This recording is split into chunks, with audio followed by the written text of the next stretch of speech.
They used to meet after university. Feuerbach was actually a professor, but they would meet in the coffee shops and argue over things, and probably beer stubs as well. And so Max Stirner is another one. These are all friends of Karl Marx. And Feuerbach's assertion that the predicates of God and humanity are really the same is simply and obviously wrong. To say that it is the subject God that is exaggerated and not the predicates, so that the predicates are still applicable to humanity, is nonsense, because the subject only has a nature through the predicates applied to it. So it's kind of an abstract critique of Feuerbach. In agreement with Feuerbach, neither of these really should be called absolutely wonderful, because that doesn't make sense. But Feuerbach does have influence on Marx. When an ideal has psychological power over a person, it becomes something holy. Feuerbachian humanism was a new religion. Got lots of humanists still today.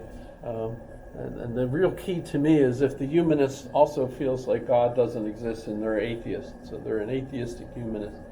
That sounds to me like Feuerbach, whether they know it or not, actually. But Marx turned this religion into communism. Now, he was invited. Communism was already there, and a movement. In fact, that when you think about what is communism, and one of my test questions, I think it's my test question. It actually might be a quiz question. In fact, maybe it is my quiz question. What's the difference between socialism and communism? Yeah, must be a quiz question. Is of course, socialists believe people own property, and but at the same time they ought to pool their resources together to help the community.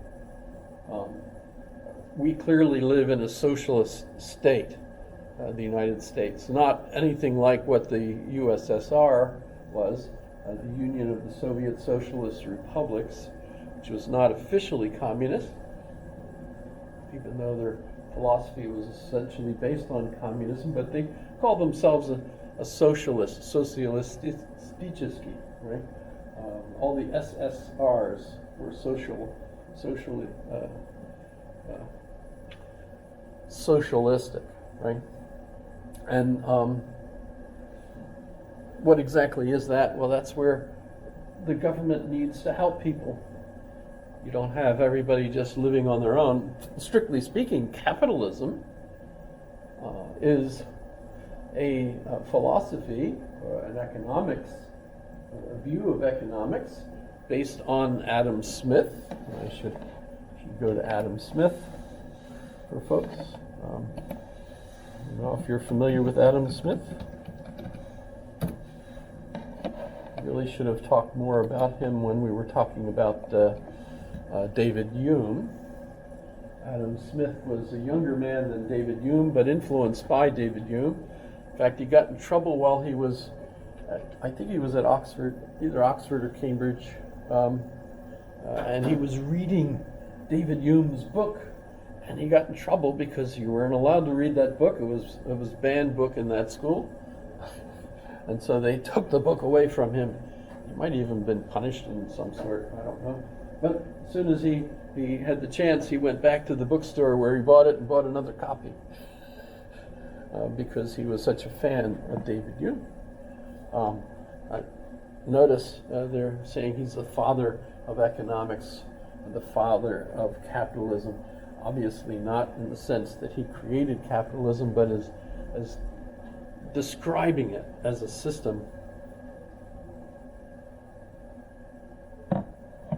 And there are two books. Usually the Wealth of Nations is the one that everybody talks about, but we should keep in mind that the moral sentiments goes with that. The one is a description of the nature of economics, but the other one talks about ethics. and they really ought to go together. And part of that is because even though in capitalism you've got what he calls the invisible hand, this is kind of a neat metaphor, and the invisible hand basically means you don't know what drives things, but when you have capitalists competing with one another and prices going up and down, as availability of things decreases the price, but as it gets rare, it increases the price. So there's this invisible hand that kind of drives the nature of how economics works, how prices go up and go down, and so on. And I want to mention another one too, because Thomas Malthus. I don't think I mentioned him. Notice that Thomas Malthus is the Reverend Thomas Malthus, and he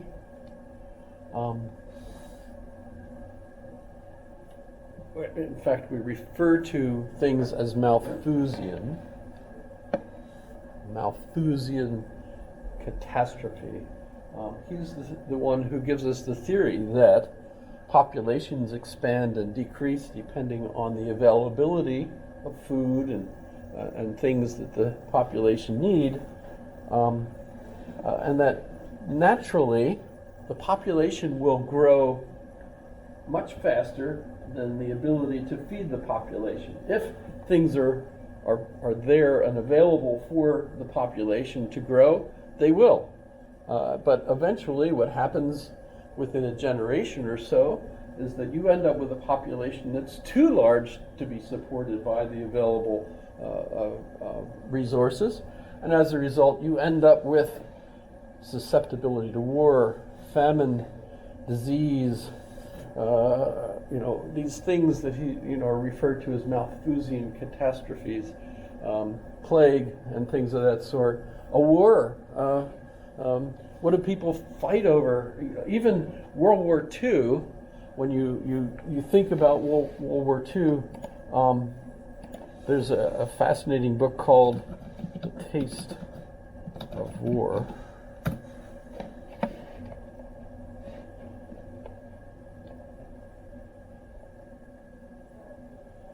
Well, I'll just, oh, the heck with it. There we go. Sorry. It's just a nicer site, actually, the way they present things. But basically, in looking at World War II, things that you don't usually get taught in school were that, in order to keep the Reich from becoming more and more powerful, Winston Churchill instituted a blockade as much as possible of Europe to keep food from getting in. And the problem for the Reich was that they didn't have the ability to grow enough food for the population of Europe. It was always a population that needed to import food from outside of Europe. And by being blockaded, they were going to be starving. And Hitler had his committee, presented him this dilemma that we're going to starve. And he said, well, I'm not letting the Germans starve, so we'll start off by starving people we don't like. And so literally, they start putting people into prisons and things, to let them starve to death, because we don't want to have our own population starve. And so you end up with, of course, the totem pole, so to speak, or the list of priorities. Who should we starve? And of course, the Jewish people became part of that because of the constant rise and fall of the Jewish people in the diaspora since, the Roman Empire chased the Jews out of Jerusalem, destroyed it. And so you end up with not the gulags, but I'm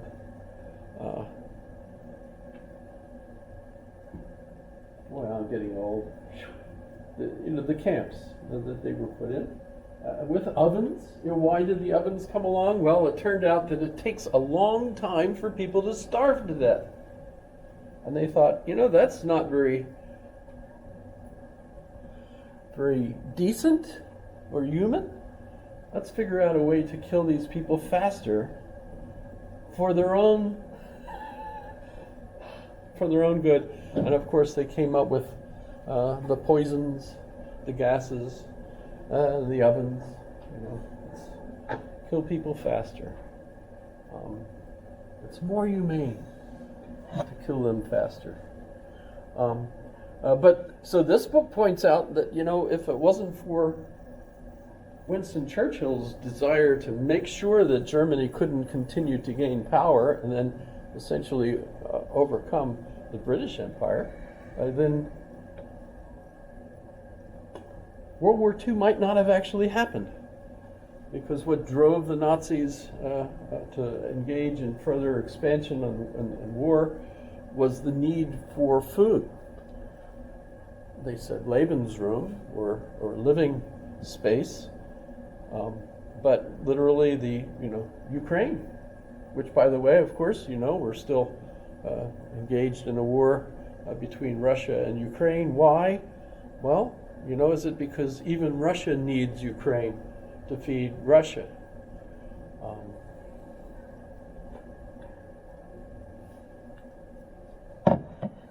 Think about some of the ships that they stole or took from the Ukrainians were full of grain that they shipped then to Russia, rather than let it go to other nations that were already prepared to purchase the grain and so on. So the fight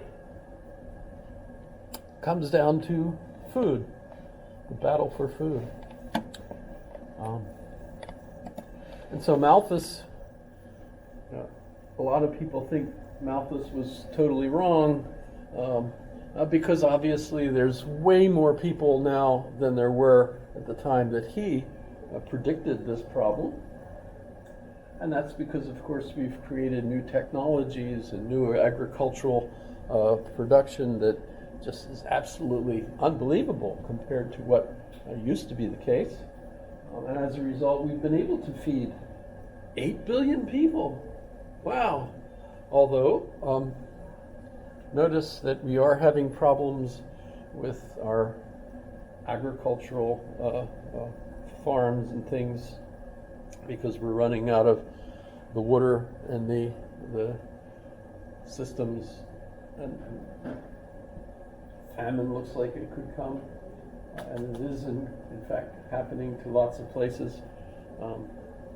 What Malthus would have basically argued is this is God's decision. If the people don't have food, then they will die, and that's just natural. We of course end up shipping food to places that are in a state of famine in order to try to rescue them and so on. And the oddest thing is, if you're aware of this, is his thesis, and you see that we have camps where there's thousands of people, maybe even millions of people, that are not able to feed themselves, except that we fly in food to keep them fed. And what do? Well, they're there with nothing else to do. They just grow in population. So the size of the camps are larger, and they're even more desperate. And you think, isn't that kind of dumb? Why do we do that? Well, because it feels immoral to let people starve. Malthus argued that it was just natural. And of course that ties in with the idea of a basic capitalist system that if you let business work according to nature, that happens. And Marx is going to tell us that